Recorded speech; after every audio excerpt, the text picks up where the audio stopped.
ठीक है, देखो भाई, इस वाले बैच में मैंने शुरू करी है फिलहाल तो विज्ञान, और विज्ञान में आपको पता है, विज्ञान में कुल मिलाकर के 4 चीजें हैं। एक तो हो गई बायो, यानी मैं कह दूं जीव विज्ञान,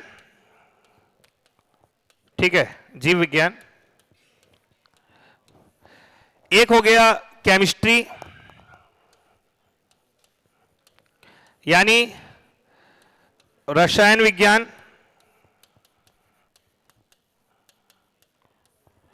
और एक हो गया फिजिक्स, फिजिक्स यानी भौतिक विज्ञान, भौतिक विज्ञान। और एक जो पोर्शन है वो है टेक। टेक का मतलब हो गया टेक्नोलॉजी, यानी मैं ये कह सकता हूं प्रौद्योगिकी। अब समझ लो यार, और अपने नोट्स जरूर बना लेना, कहीं उन वाले नोट्सों के चक्कर में रहो। हालांकि मैंने उसमें पेपर लगवा दिए हैं, फिर भी अपने नोट्स जरूर बनाना। मैं फिर से कह रहा हूं, अपने सिनॉप्सिस होने चाहिए, शॉर्ट सिनॉप्सिस बनाया करो बिल्कुल। ये सोचा करो कि मुझे उन नोट्स की जरूरत ही ना पड़े, ये 2 पेज पढ़ के चला जाऊंगा, बायोलॉजी कंप्लीट। ठीक है, ऐसे कुछ सोचो, बिल्कुल छोटे नोट्स, ज्यादा बड़े कोई मतलब नहीं है वो ऊंची ऊंची वो रखने का। पूरा कहीं अगर एग्जाम देने जाना है, एक कॉपी ले जाओ अपनी पेपरों की, उसी में छोटे छोटे में लिखा हुआ है सब, सबका देख के पूरा रिवाइज हो गया और पूरी जीएस रिवाइज हो गई। एक हो 2 रजिस्टर हो, जितना भी हो वो देखो। तो देखो, जीव विज्ञान में सामान्य तौर पे आप मैं बात करूं कि जीव विज्ञान का मतलब तो सजीवों के विज्ञान से है। सजीव मतलब जो जीवित है, ठीक है, सजीव मतलब जो जीवित है, ठीक है, जो जीवित है उनसे जुड़ा हुआ जो विज्ञान है वो है जीव विज्ञान। अब जीवित में तो आपको पता है जीव भी आते हैं और पादप यानी वनस्पति भी आती है, क्योंकि ये तो एक नाम सुना होगा ना आपने, क्या नाम था उनका, जगदीश चंद्र बसु, जिन्होंने ये खोजा था कि वनस्पतियों में भी जीवन होता है। तो जीवित की अगर हम बात करें तो जीवित में सामान्य तौर पर 2 चीजें आ जाती हैं, एक जीव आ गए और एक पादप आ गए। पादप का मतलब सामान्य तौर पर वनस्पतियों से हो गया, यानी इसमें हम बात करेंगे वनस्पति विज्ञान के बारे में, इसे आप कह सकते हैं वनस्पति विज्ञान, ये वनस्पति विज्ञान। और दूसरा, इसमें हम बात करेंगे जीवों के बारे में। अब जीव तो कई प्रकार के हैं, तो जितने प्रकार के जीव हैं उन सब के बारे में हम बात करेंगे इसमें, और सामान्य तौर पर इनका जो विज्ञान है उसे हम कहते हैं जीव विज्ञान, सॉरी जंतु विज्ञान। यहां मैं जीव की जगह जंतु लिखूं वो ज्यादा सही है, क्योंकि जीव में तो वनस्पति भी आ जाती हैं। तो एक हो गया आपका जंतु विज्ञान, इंग्लिश में आपने सुना होगा जूलॉजी और बॉटनी। तो जूलॉजी हो गई जंतु विज्ञान और बॉटनी हो गई वनस्पति विज्ञान। तो वायोलॉजी की 2 शाखाएं हैं, एक है जंतु विज्ञान और एक है वनस्पति विज्ञान, एक है जूलॉजी और एक है बॉटनी। अभी मेरे को यह बताओ, आप में से कितने लोग ऐसे हैं जो जूलॉजी या बॉटनी यहां पे पढ़े बैठे हैं, जिन्होंने पढ़ी है इंटर में, फर्स्ट ईयर में, ठीक है, वो सब पढ़ी है। कितने पढ़ी है आपने, जल्दी बताओ, वनस्पति विज्ञान का जनक कौन था? हेरोडोटस। हेरोडोटस, अच्छा, हिंदी में रस्तु पढ़ते हैं, इंग्लिश में उसे ही हेरोडोटस पढ़ते हैं। मतलब हेरोडोटस को जब हम हिंदी में पढ़ेंगे तो उसे हम रस्तु कहेंगे, और उसे अगर इंग्लिश में बोलेंगे तो उसे हेरोडोटस बोलेंगे। हाँ,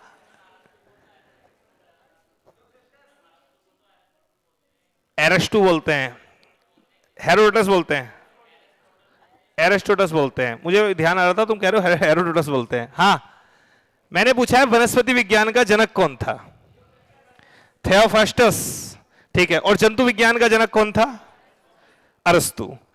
मतलब देखिए, अगर हम बात करते हैं ना, किसी व्यक्ति को हम जनक बनाते हैं कि ये उसका जनक रहा, वो उसका जनक था, ये उसका जनक था, तो इसका मतलब सामान्य तौर पर यह होता है कि उसने उस विषय के कुछ बुनियादी सिद्धांतों की नींव रखी है।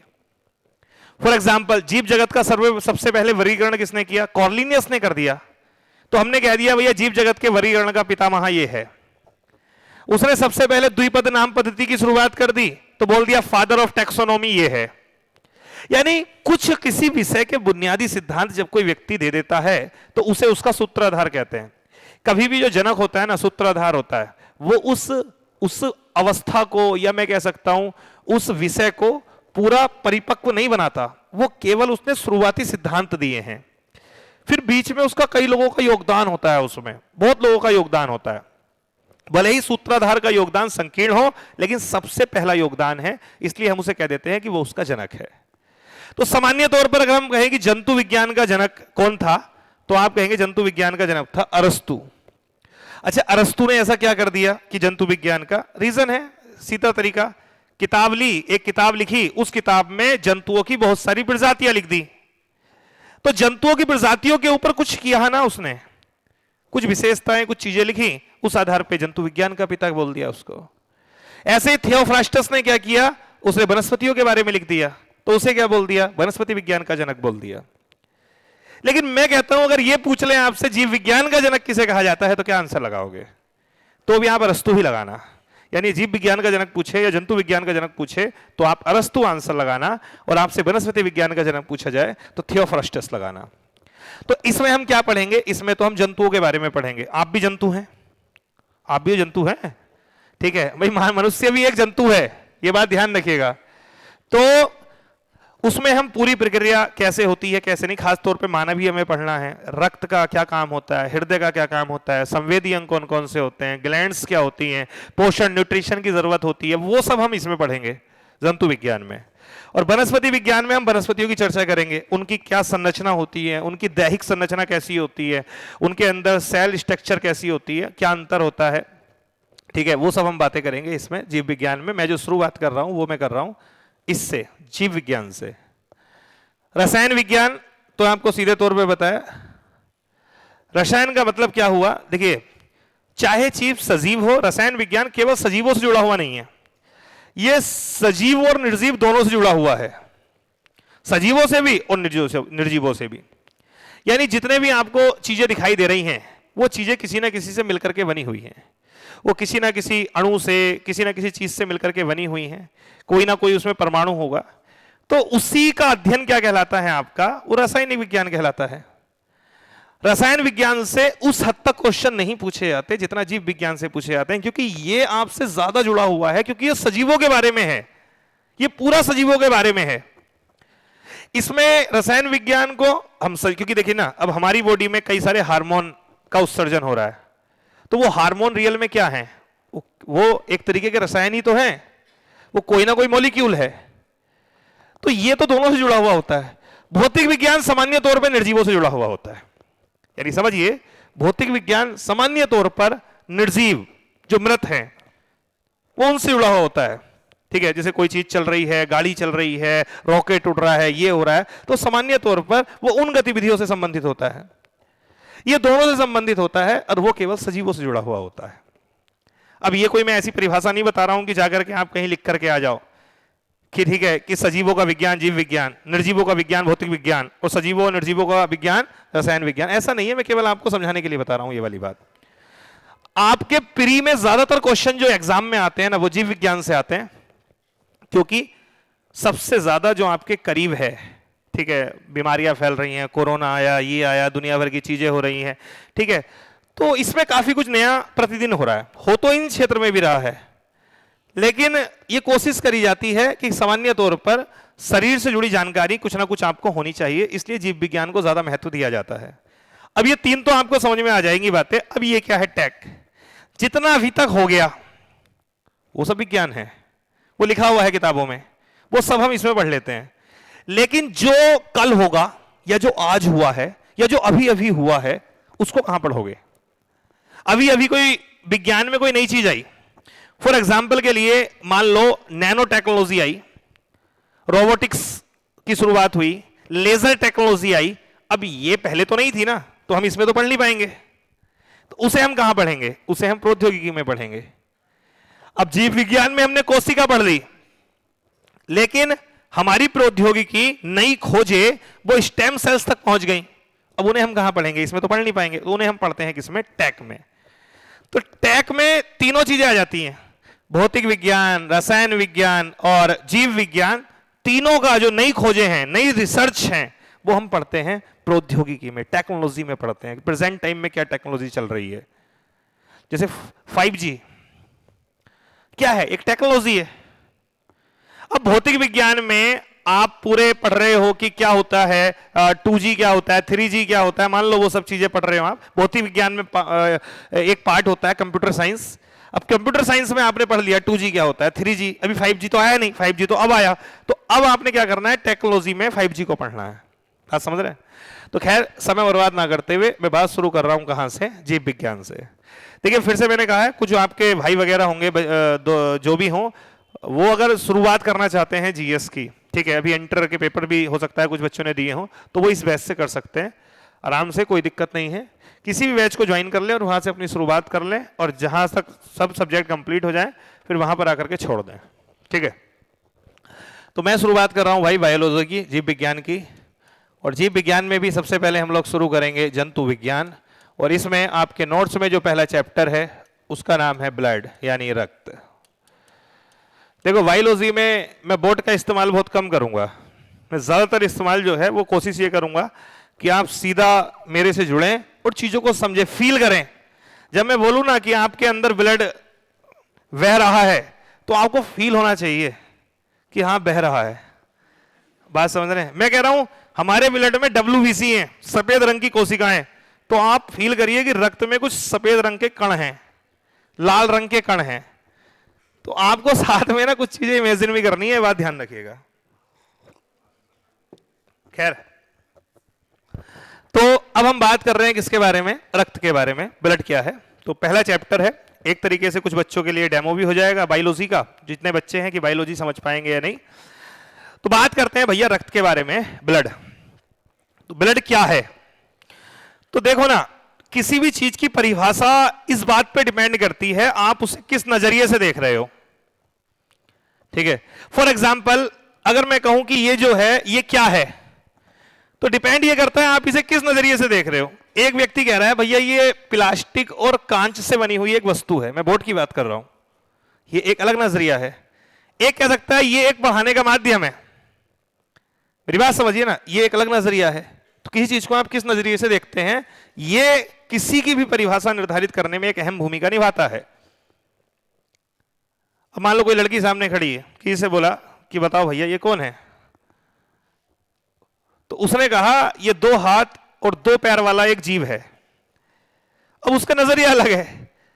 किसी ने कहा कि ये चोटी वाला जीव है, जिसकी चोटी है, ठीक है, और किसी ने कहा कि ये लड़की है।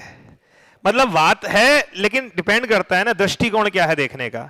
सेम इसी तरीके से अगर हम रक्त की बात करें, तो रक्त को आप किस पॉइंट ऑफ व्यू से देखते हो, ये इसकी परिभाषा निर्धारित करने में आपकी ज्यादा हेल्प करता है। फॉर एग्जाम्पल के लिए अगर हम कहें कि रसायन विज्ञान इसकी क्या परिभाषा देता है, रसायन विज्ञान तो अपने दृष्टिकोण से देखेगा ना, रसायन विज्ञान तो उसे कण के स्तर पे, अणु के स्तर पे वैसे देखेगा। तो जो केमिस्ट्री है, केमिस्ट्री जब देखती है रक्त को, तो केमिस्ट्री कहती है कि भैया जो रक्त है वो एक कोलाइडी विलियन है, यानी रक्त जो है, थोड़ी राइटिंग सही लिखता हूं ना, ठीक है, रक्त एक जो है वो क्या है, कोलाइडी विलियन है। ऐसा कौन बोल रहा है, ऐसा बोल रहा है रसायन विज्ञान कि रक्त एक कोलाइडी विलियन है। अब कोलाइडी विलियन क्या होता है, कोलाइडी विलियन एक मिश्रण होता है, सामान्य तौर पर एक बिस्मांगी मिश्रण। आपने सुना है एक मिश्रण, एक शब्द सुना होगा रसायन विज्ञान में, मिश्रण। मिश्रण का मतलब होता है सीधा सीधा आप 2 या 2 से अधिक तत्वों या यौगिकों को जब मिला देते हैं तो उसे हम मिश्रण कहते हैं। जैसे नमक में मिट्टी मिला दी, पानी में नमक मिला दिया, पानी में बालू मिला दी, इसे हम बोलते हैं मिश्रण। अब ये जो मिश्रण होते हैं ये 2 प्रकार के होते हैं, एक होते हैं समांगी, एक होते हैं भाई बिस्मांगी। समांगी मिश्रण का मतलब क्या है कि अगर आपने मिला दिया 2 ऐसे तत्वों को या यौगिकों को आपने मिलाया है कि वो मिलने के बाद पूरे भरपूर तरीके से मिले हैं, बहुत प्रॉपर तरीके से वो मिले हैं, हर जगह एक जैसे गुण होंगे, सब कुछ होगा, उसे बोलते हैं समांगी मिश्रण। फॉर एग्जाम्पल के लिए, जैसे मैं आपसे कह रहा हूं कि आपने पानी में क्या मिलाया, चीनी। अब ये बताओ, पानी में आपने चीनी मिलाई है, पानी में जब आपने चीनी घोली तो चीनी के साथ ऐसा होगा क्या कि चीनी एक कोने में ज्यादा मिल गई होगी, एक कोने में कम मिली होगी? आप कहोगे बराबर मिठास होगी पूरे में। इसका मतलब है चीनी का एक एक मॉलिक्यूल पानी के एक एक मॉलिक्यूल से जाकर के बराबर जुड़ा है। जुड़ा नहीं है, जुड़ते नहीं है मिश्रण में कभी भी, लेकिन वो वहां तक पहुंच गया है। ऐसे मिश्रण होते हैं समांगी मिश्रण। इसके बहुत सारे एग्जाम्पल और हो सकते हैं। फॉर एग्जाम्पल के लिए आप कह सकते हो एल्कोहल पानी में बिल्कुल मिल जाएगा, तो वो सब क्या है, वो समांगी है। अब विषमांगी कौन से होते हैं? आप कहोगे विषमांगी मिश्रण वो होते हैं जिसमें मिलने के बाद भी वो प्रॉपर तरीके से मिले ना, आप मिलने वाले कण को अलग से देख पाए, उसे बोलते हैं विषमांगी। फॉर एग्जाम्पल के लिए, जैसे पानी में आप मिला दो बालू या मृदा, अब आप पानी में मिट्टी डालो, घोल दो, अगर आप देखेंगे ध्यान से तो आपको बालू का कण स्पष्ट दिखाई देगा अलग। वो विषमांगी है, वो समान रूप से नहीं मिला हुआ है। कुछ देर रख देंगे, नीचे बालू ज्यादा होगी, ऊपर कम होगी, उससे ऊपर और कम होगी, क्योंकि वो प्रॉपर नहीं मिला है। पानी चीनी में ऐसा नहीं होगा कि नीचे ज्यादा चीनी मिली है, ऊपर कम होगा, ऊपर फीका होगा, नीचे ज्यादा मीठा, उससे नहीं, ऐसा नहीं होगा। तो मिश्रण दो प्रकार के होते हैं, समांगी भी होते हैं और विषमांगी भी होते हैं। तो सामान्य तौर पर विषमांगी मिश्रणों में ही एक मिश्रण आता है जिसे आप कहते हैं कोलाइड। ठीक है, कोलाइड। कोलाइड एक मिश्रण है, ये ध्यान रखिएगा, कोलाइड भी एक मिश्रण है। बट कोलाइड विलयन की, इसके मिश्रण की विशेषता क्या होती है? ये है विषमांगी, लेकिन आप नग्न आंखों से आप इसे देख नहीं सकते, यानी जो दो पदार्थ आपस में मिले हुए हैं ना, वो नग्न आंखों से आपको दिखाई नहीं देंगे अलग अलग। फॉर एग्जाम्पल में मैं बात कर सकता हूं, जैसे कोलाइड का मतलब क्या हुआ, दो चीजें आपस में मिली हुई हैं। दो चीजें कैसे? जैसे एक हो गया इसमें पानी, ठीक है, मैंने मान लिया कि एक हो गया इसमें पानी, ये पानी हो गया, और इसमें बहुत छोटे कण हों, बहुत छोटे, जो 100 नैनोमीटर से भी छोटे हों, बहुत छोटे कण, इसमें बहुत छोटे छोटे कण मौजूद हों, ये बहुत छोटे कण मौजूद हों, कुछ इस कलर के हों, कुछ और किसी कलर के हों, इस तरीके से कण मौजूद हों, और ये नग्न आंखों से आप देख ना पाए। अगर नग्न आंखों से दिखाई दे रहा है तो सामान्य तौर पर वो एक विषमांगी मिश्रण है, लेकिन मैं ये कह रहा हूं कि वो नग्न आंखों से आप देख भी नहीं पा रहे हैं और वो एक विषमांगी मिश्रण है, तब आप उससे सामान्य तौर पर क्या कह सकते हो? एक कोलाइडी विलयन कह सकते हो कि वो एक कोलाइडी विलयन है। कोलाइडी विलयन कई चीजों का होता है, द्रव में भी कोलाइडी होता है, द्रव ठोस में भी कोलाइडी होता है, और इसका सबसे बड़ा एग्जाम्पल क्या है? ये है रक्त, यानी ब्लड। रक्त ये क्या है? एक कोलाइडी विलयन है। आप कहोगे क्या रक्त ऐसा होता है? बिल्कुल ऐसा होता है। रक्त में आप नग्न आंखों से आपको ये कण दिखाई नहीं देंगे, लेकिन उसमें कण होते हैं, और इन कणों का नाम होता है आरबीसी, इन कणों का नाम होता है डब्ल्यूबीसी, इन कणों का नाम होता है प्लेटलेट्स। यानी 3 प्रकार के कण होते हैं, सूक्ष्म कण, ये हमें दिखाई नहीं देते। एक ऐसा होता है जो प्लेट की तरह दिखाई देता है, बिल्कुल ब्लेड की तरह, तो उसे कहते हैं प्लेटलेट्स, हिंदी में कहते हैं बिंबाणु। ठीक है, दूसरे होते हैं आपके आरबीसी, जो लाल रंग के दिखाई देते हैं। तीसरे होते हैं जो सफेद रंग के दिखाई देते हैं। और आप कहेंगे अगर इन्हें तीनों को निकाल दे तो क्या बचा? मैं कहूंगा जो बचा वो है प्लाज्मा, जो बचा वो है प्लाज्मा। तो आप कहेंगे प्लाज्मा क्या है? मैं कहूंगा ये है द्रव। द्रव में भी क्या है? तो मैं कहूंगा आप मान लो 90 से 92% पानी है, जल है। यानी समझिए, जिस आप ब्लड को देख रहे हैं वो ब्लड ऐसा है, उसमें ठोस चीजें हैं, कुछ छोटे कण हैं, बहुत छोटे, जिन्हें हम कहते हैं ब्लड सेल्स, यानी कोशिकाएं। उन्हें अगर आप निकाल दे, जो बचता है उसे हम बोलते हैं प्लाज्मा। प्लाज्मा एक तरीके का द्रव है। इस द्रव में 90 से 92% जल होता है, 90 से 92% जल, बाकी कुछ 7-8% कुछ अशुद्धियां होती हैं, कुछ विभिन्न प्रकार की प्रोटीन्स हुई, खनिज हुए, मिनरल्स हुए, विटामिन हुए, जो हम खाते हैं वो सब ब्लड में तो पहुंच जाते हैं, बाकी की चीजें वो हुई। तो रसायन विज्ञान क्या परिभाषा देता है? वो कहता है कि रक्त एक कोलाइडी विलयन है। अच्छा, कोलाइडी विलयन की एक खास बात क्या होती है? इसमें आपको एक इफेक्ट दिखाई देता है।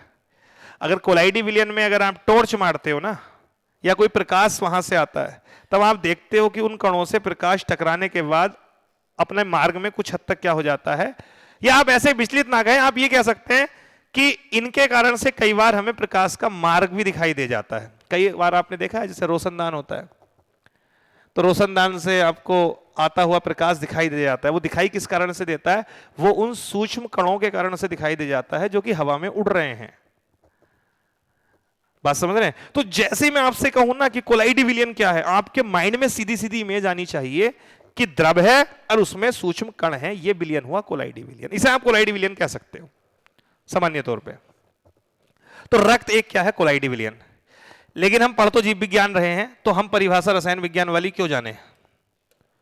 आप बताओ ना, रसायन विज्ञान वाली परिभाषा का हम क्या करेंगे? हमें क्या चाहिए? हमें चाहिए जीव विज्ञान वाली परिभाषा।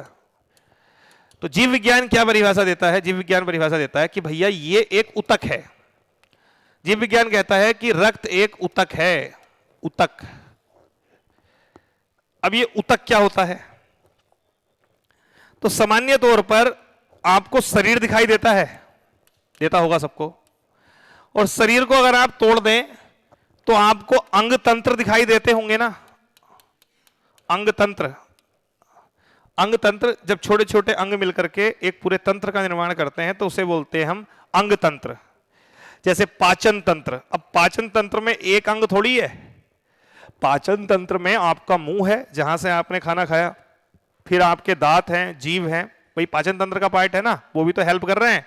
फिर आपकी नली हो गई है, फिर आपका अमाशय हो गया, फिर आपकी छोटी आंत हो गई, फिर आपकी बड़ी आंत हो गई, मतलब वो पूरा एक तंत्र बनाना, उसे हम बोलते हैं अंग तंत्र। ऐसे ही मैं कह रहा हूं श्वसन तंत्र। भाई आपकी पूरी बॉडी में क्या क्या है? आप कहोगे बहुत सारे तंत्र हैं। फॉर एग्जाम्पल के लिए पाचन तंत्र अलग काम कर रहा है, ठीक है, श्वसन तंत्र अलग काम कर रहा है, ठीक है, और तंत्रिका तंत्र अलग काम कर रहा है, तंत्रिका तंत्र अलग काम कर रहा है। दुनिया भर के तंत्र हैं आपके, उन तंत्रों से मिलकर आपका शरीर बना हुआ है। एक भी तंत्र खराब तो मामला खराब है। तो अलग अलग तंत्र हैं। अब ये तंत्र किससे मिलकर बने हुए हैं? ये विभिन्न प्रकार के अंगों से मिलकर के बने हुए हैं। फॉर एग्जाम्पल के लिए जैसे पाचन तंत्र है, मैंने क्या कहा, इसमें सब कुछ शामिल हो जाएगा। आपका मुंह हो गया, अमाशय हो गया, ये सब शामिल हो जाएगा। लेकिन अंग को भी आप जानते हो बड़े अच्छे से। लेकिन अगर आप अंग के आगे जाओगे तब आपको जो चीज मिलेगी वो होगा ऊतक। ऊतक से भी आगे जाओगे तब आपको जो चीज मिलेगी वो होगी कोशिका। कोशिका सामान्य तौर पे देखने में कोई एक खास आकृति नहीं होती, लेकिन फिर भी सूक्ष्मदर्शी से लोग बताते हैं कि देखने में ऐसी दिखाई देती है कोशिका। इसके अंदर कई सारे अंग होते हैं, जैसे केंद्रक हो गया, एंडोप्लाज्मिक रेटिकुलम हो गया, smooth endoplasmic reticulum, rough endoplasmic reticulum, Golgi काय, दुनिया भर की चीजें होती हैं। कहते हैं कि यह सबसे छोटी इकाई होती है हमारे शरीर की सेल, कोशिका। इतनी सूक्ष्म है कि नग्न आंखों से नहीं देख सकते। कितनी छोटी होगी आप ये सोचो, मैंने ऐसे कर दिया तो 2-3 हजार गिर गई, ठीक है, इतनी छोटी। जब ये छोटी छोटी कोशिकाएं आपस में जुड़ती हैं तो इससे मिलकर के बनते हैं टिश्यूज, ऊतक। तो ऊतक का मतलब हो गया ऐसे कई सारी जुड़ गई आपस में, एक ये जुड़ गई, एक ये जुड़ गई, एक ये जुड़ गई, ऐसे कई सारी जुड़ जाएं तब उसे हम क्या बोलेंगे? ऊतक बोलेंगे। और जब कई सारे ऊतक आपस में मिल जाएं तो क्या बनेगा? अंग बनेगा। जब कई सारे अंग आपस में जुड़ जाएं तो अंग तंत्र बनेगा, और जब ये अंग तंत्र आपस में जुड़ जाएं तो शरीर बनेगा। तो मैं आपसे कहूं आपके शरीर की सबसे छोटी इकाई कौन सी है जो फंक्शनल यूनिट है? ठीक है, आप कहेंगे कोशिका। कहते हैं सब हमारे शरीर की सबसे छोटी कार्यात्मक व संरचनात्मक इकाई है, यानी जिससे पूरी संरचना बनी हुई है वो, और जो काम कर रही है, जो काम हो रहा है ना वो इस लेवल पे हो रहा है। आपको लग रहा है कि डाइजेशन अमाशय कर रहा है, अमाशय नहीं कर रहा, अमाशय में उपस्थित टिश्यूज कर रहे हैं, टिश्यूज भी नहीं कर रहे, उन ऊतकों में उपस्थित कोशिकाएं वो वर्क कर रही हैं। हमारे शरीर में जितना भी काम हो रहा है ना, वो सम कोशिका के लेवल पे हो रहा है। इसलिए कहते हैं हमारे शरीर की सबसे छोटी क्रियात्मक इकाई कौन सी है, वो कोशिका होती है। तो ये कोशिका तो बहुत बात की बात है, अभी तो रक्त हम पढ़ रहे हैं। तो क्या मिलकर बनता है, कोशिकाओं से मिलकर के बनता है ऊतक। अब ये ऊतक कई प्रकार के होते हैं। फॉर एग्जाम्पल के लिए संयोजी ऊतक, कनेक्टिव टिश्यूज, जो भिन्न प्रकार के ऊतकों को आपस में जोड़ते हैं उन्हें हम कहते हैं कनेक्टिव टिश्यूज। बात समझ रहे हैं? तो जब हम रक्त की परिभाषा की बात करते हैं तो जीव विज्ञान क्या कहता है कि रक्त एक ऊतक है। और कैसे ऊतक है, वो ये कहता है कि ये एक ऊतक है क्योंकि कई सारी कोशिकाओं से मिलकर के बना हुआ है, और दूसरी बात, ये विभिन्न प्रकार के ऊतकों को आपस में जोड़ता है, विभिन्न प्रकार के अंगों को जोड़ रहा है, विभिन्न प्रकार के ऊतकों को जोड़ रहा है, इसलिए ये एक प्रकार का संयोजी ऊतक है। अगर क्वेश्चन आपसे पूछा जाए कि रक्त क्या है, तो रक्त एक संयोजी ऊतक है, एक कनेक्टिव टिश्यू है।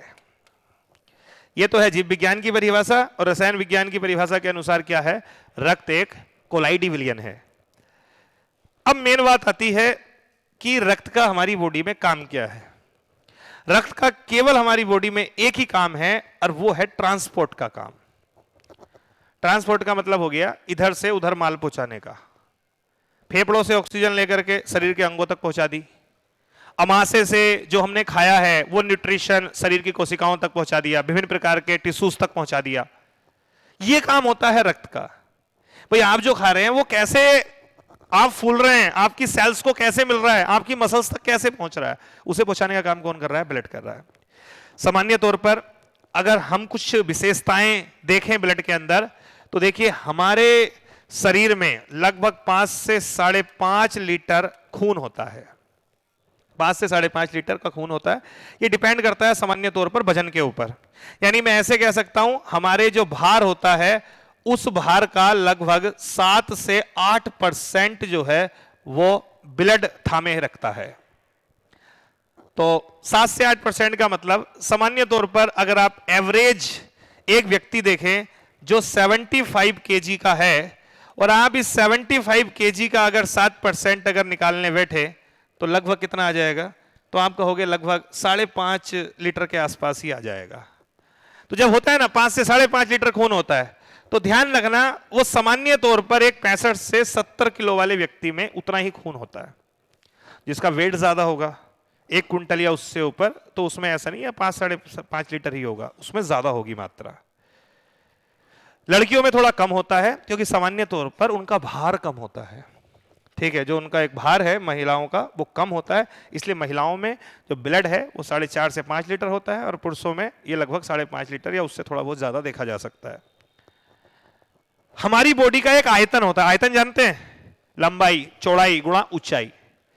तो इस आयतन में ब्लड का रोल भी तो होता होगा। हमारे शरीर के कुल आयतन का 1/13 भाग जो है वो किसका होता है, वो होता है ब्लड का 1/13। फॉर एग्जाम्पल जितना आयतन हमारी बॉडी का है उस आयतन का 1/13, मतलब समझ रहे हैं 1/13 का मतलब ये नहीं, हाँ समझ गए होंगे। यानी हमारे कुल आयतन का 1/13वां भाग जो संभाले हुए है वो कौन संभाले हुए है, रक्त संभाले हुए है। सामान्य तौर पर जो हमारे रक्त का आयतन है और हमारी जो बॉडी का आयतन है, अगर उसकी आपस में तुलना करें तो वो 1/13 है। बात आई समझ में। अब देखिए जो रक्त है, रक्त का जो अध्ययन किया जाता है वो हेमेटोलॉजी के अंतर्गत किया जाता है। हेमेटोलॉजी, हेमेटोलॉजी ये शब्द कहीं भी आ जाए ना तो समझ जाना, जहां भी शब्द हेमो आ जाए तो हेमो शब्द का मतलब समझ जाना रक्त से जुड़ा हुआ है। जहां भी हेमो, अब ये हेमो शब्द कहां से निकला है ना, ये शब्द निकला है हिम से। और ये हिम कहां से आया है, ये आया है हीमोग्लोबिन से। हीमोग्लोबिन कहां से आया है वो सब मैं अभी आगे बात करूंगा, क्या संरचना है क्या नहीं। कुछ मैंने बेसिक सी बातें आपको बताई हैं जो समझ में आ गई होंगी कि भाई अगर रक्त की हम बात करें तो रक्त का हमारे शरीर में काम है ट्रांसपोर्ट का। जो रक्त होता है सामान्य तौर पर रसायन विज्ञान के अनुसार उसे कोलाइडी विलियन कहते हैं, जीव विज्ञान के अनुसार उसे एक कनेक्टिव टिश्यूज कहते हैं, और हमारे भार का 7 से 8% होता है और हमारे आयतन का 1/13 भाग होता है। ये मैं आपको इतनी बातें बता चुका हूं। अब मैं बात कर रहा हूं रक्त की संरचना के बारे में कि रक्त की संरचना कैसी होती है, यानी रक्त में होता क्या क्या है। देखो बेसिक से बायोलॉजी शुरू कर रहा हूं और मैं आपसे कह रहा हूं अब से लगभग 20 दिन बाद आप ये फील करोगे कि लगभग शरीर के हर फंक्शन के बारे में, हर अंग के बारे में बड़े अच्छे से आप जान चुके हो। कुछ याद नहीं करना, मैं नहीं कह रहा हूं आपको याद करना है, वो सब नोट्स में लिखा हुआ है जितनी बातें मैं बोल रहा हूं। कल से नोट्स खरीद के लाना, परचेज कर लेना फोटोकॉपी वाली दुकान से, ला करके घर पढ़ना, और यहां पढ़ने की जरूरत भी नहीं। यहां तो केवल सुनो जो मैं बात बोल रहा हूं, इतना सुन लो कि घर जाकर के अपने दोस्त को, अपने भाई को पूरी बात बता दो, भाई देख माजरा ये है, ठीक है, ब्लड में ये होता है। तो अगर हम रक्त की बात करें तो देखो रक्त में 2 चीजें होती है, क्योंकि कोलाइडी विलियन है ना, एक होता है द्रव और एक होता है ठोस पदार्थ। यानी आपके 2 ही पदार्थ होते हैं, द्रव पदार्थ होते हैं रक्त में और ठोस पदार्थ होते हैं। अरे भाई द्रव और ठोस का विलियन ही तो है कोलाइडी विलियन। अगर हम द्रव की बात करें तो ये जो द्रव होता है ये द्रव रियल में है प्लाज्मा। प्लाज्मा ये है प्लाज्मा, यानी रक्त में जो द्रव वाला भाग है उसे आप कहते हैं प्लाज्मा। और ठोस की अगर हम बात करें तो ठोस में हम बात कर सकते हैं रक्त कणिका या कणिकाएं। कणिकाएं का मतलब सामान्य तौर पर आप छोटे कण से समझ जाओ, बहुत छोटे जो होते हैं ना उन्हें कणिकाएं कहते हैं। कण होता है, कण से भी छोटा कणिकाएं। देखो अगर औसतन बात करें कि रक्त में सामान्य तौर पे कितना कितना निकलेगा ये, तो मैं आपसे बता दूं लगभग 55 से 60% तो प्लाज्मा होता है और लगभग 40 से 45% होती हैं ये रक्त कोशिकाएं, यानी रक्त कणिकाएं। अब ये जो प्लाज्मा है इसमें क्या क्या होता है भाई, तो इस प्लाज्मा की अगर बात करें तो प्लाज्मा में सबसे महत्वपूर्ण चीज है जल, वाटर सबसे महत्वपूर्ण है। 90 से 92% पानी होता है, यानी प्लाज्मा का मतलब ही पानी है भाई, ऐसे मान लो 90 से 92% पानी है, तो प्लाज्मा का मतलब ही पानी है। लेकिन कुछ बाकी की चीजें होती हैं, कुछ अन्य पदार्थ इसमें होते हैं। अन्य पदार्थ जो होते हैं प्लाज्मा में पाए जाते हैं, उसमें हम एक पदार्थ सबसे इंपॉर्टेंट होता है जिसका नाम होता है बिलिरुबिन। बिलिरुबिन जो कि एक बिल्कुल पीला पदार्थ है, पीले रंग का पदार्थ होता है बिलिरुबिन, और जहरीला विषैला पदार्थ भी होता है बिलिरुबिन। इसी के कारण से पीलिया होता है, क्योंकि पीला होता है ये। अगर ये बॉडी में इसकी मात्रा आपकी बढ़ जाए तो इसके कारण से जॉइंटिस हो जाता है, इसके कारण से पीलिया हो जाता है बिलिरुबिन के कारण से।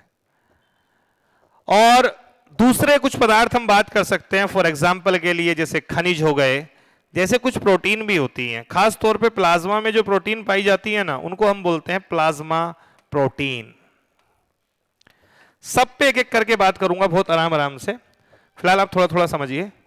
तो 90 से 92% तो जल होता है और बाकी आप ये मान सकते हो कि 8 से 10% बाकी के पदार्थ होते हैं, जिसमें बिलिरुबिन जैसी अशुद्धियां होती हैं, खनिज होता है, प्लाज्मा होता है।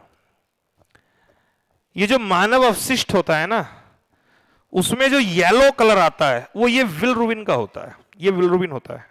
अब आप पूरी चीजें आपकी जुड़ जाएंगी धीरे धीरे आगे चल के, कैसे पीलिया हो रहा है, कैसे क्या हो रहा है, क्या संबंध है, पीलिया की टेस्टिंग कैसे होती है, क्या रीजन होता है कि जब किसी व्यक्ति को पीलिया हो जाता है तो आप देखेंगे कि जो मानव अवशिष्ट होता है उसमें ये येलो वर्णक नहीं जाता है, वो सब आपस में जुड़ा हुआ है।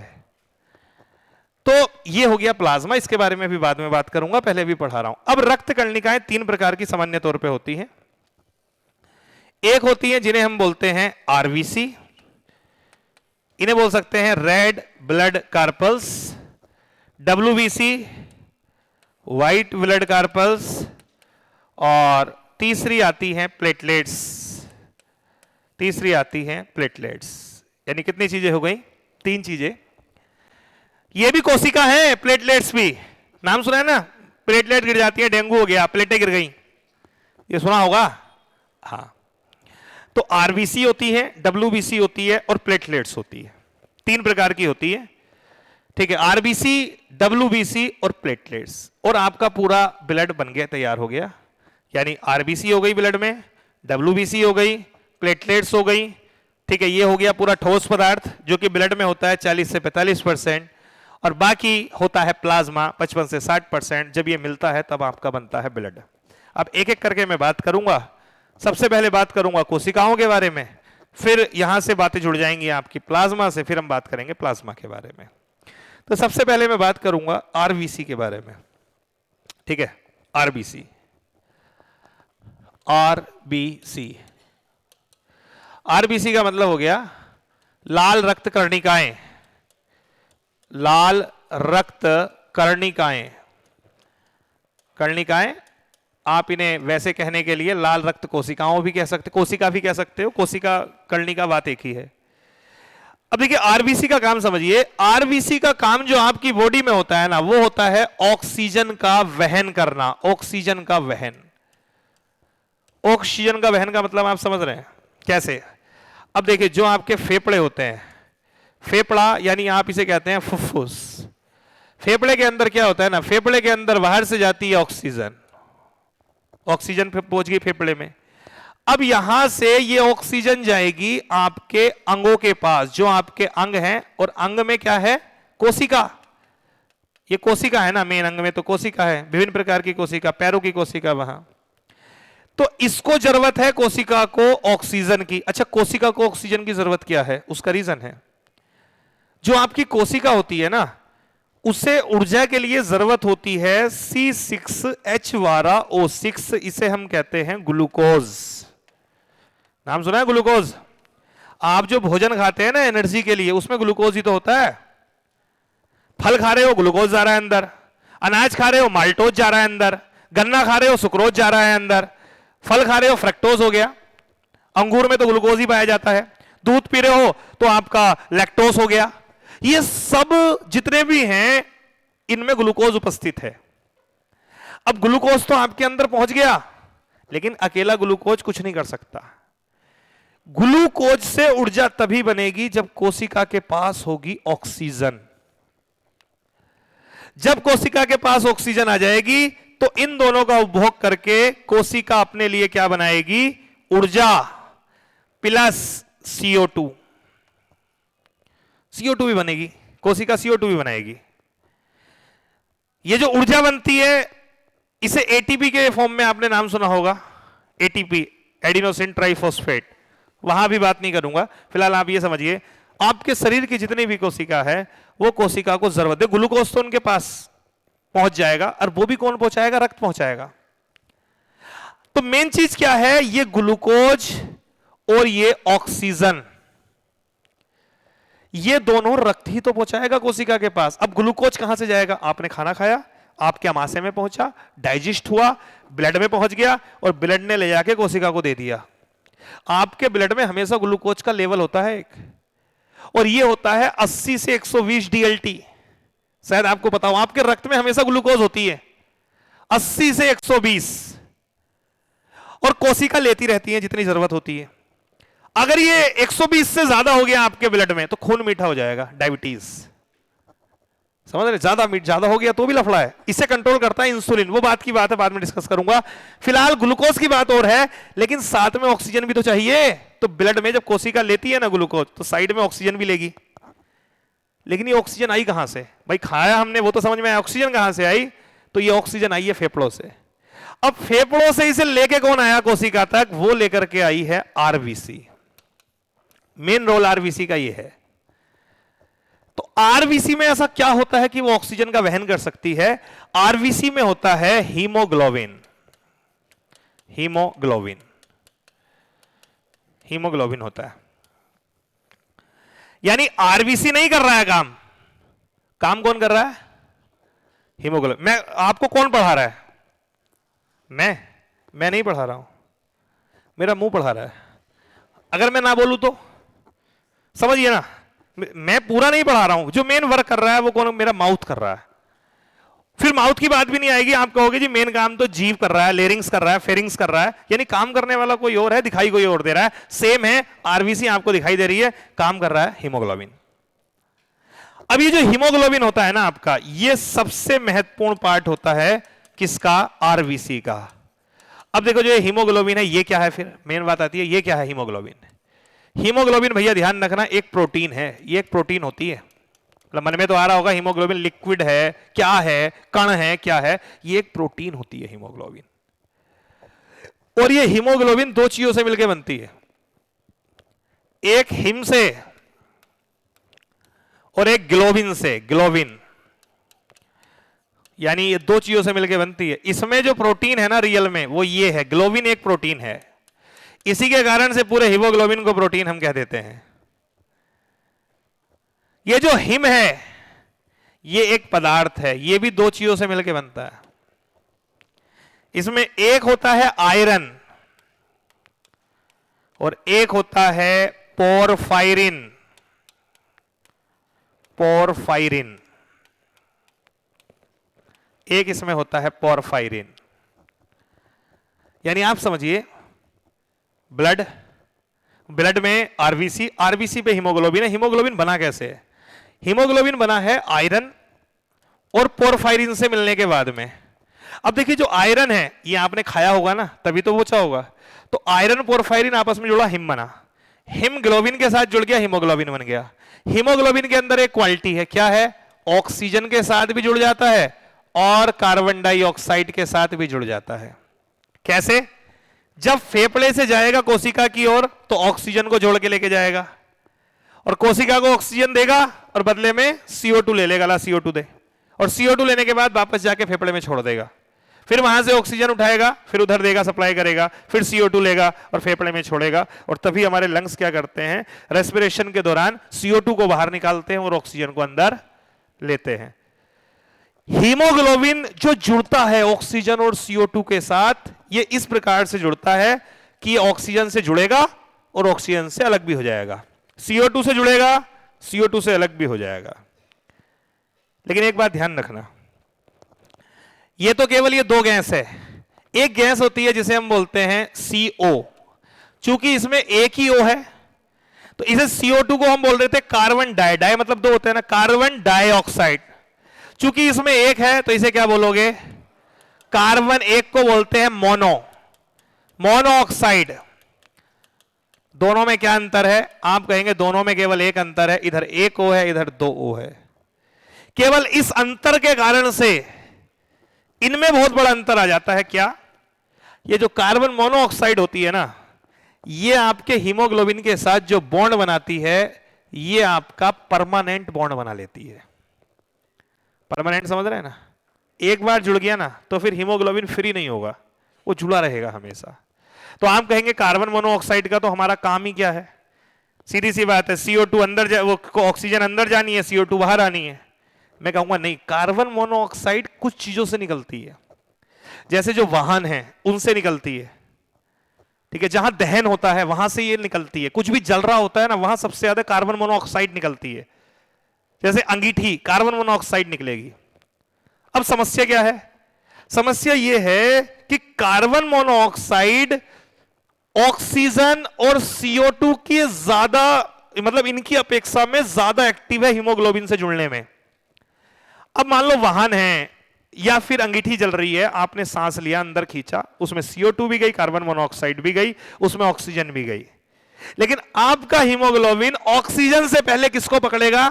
कार्बन मोनोऑक्साइड को पकड़ेगा, CO2 को नहीं पकड़ेगा। वो किसको पकड़ेगा? कार्बन मोनोऑक्साइड को पकड़ेगा ऑक्सीजन से पहले। और कार्बन मोनोऑक्साइड को पकड़ेगा, अंदर लेके घूमता रहेगा, कोई लेने वाला है नहीं, जरूरत है नहीं कार्बन मोनोऑक्साइड की, लेकिन वो इसे छोड़ ही नहीं पाएगा। तो आपका हीमोग्लोबिन बिजी हो गया, 5% बिजी हो गया, 10%, 20%, 30%। अब जब तक 30% बिजी है तो 70% हीमोग्लोबिन ऑक्सीजन का काम कर रहा है। धीरे धीरे 50% बिजी हो जाएगा, फिर धीरे धीरे 80% जुड़ जाएगा। अब हीमोग्लोबिन रहा ही नहीं जो कि ऑक्सीजन का वहन कर पाए। ऑक्सीजन का वहन होगा नहीं। ये जो कोशिका है, ग्लूकोज इन्हें भरपूर मिलेगा लेकिन ऑक्सीजन इनको नहीं मिलेगी और कोशिका काम करना बंद कर देंगी। आपके शरीर की सबसे छोटी और क्रियात्मक इकाई जो है वो क्या है? कोशिका है। और समझिए अगर ये कोशिका आपको वो काम करना बंद कर देगी तो इंसान की क्या हो जाएगी?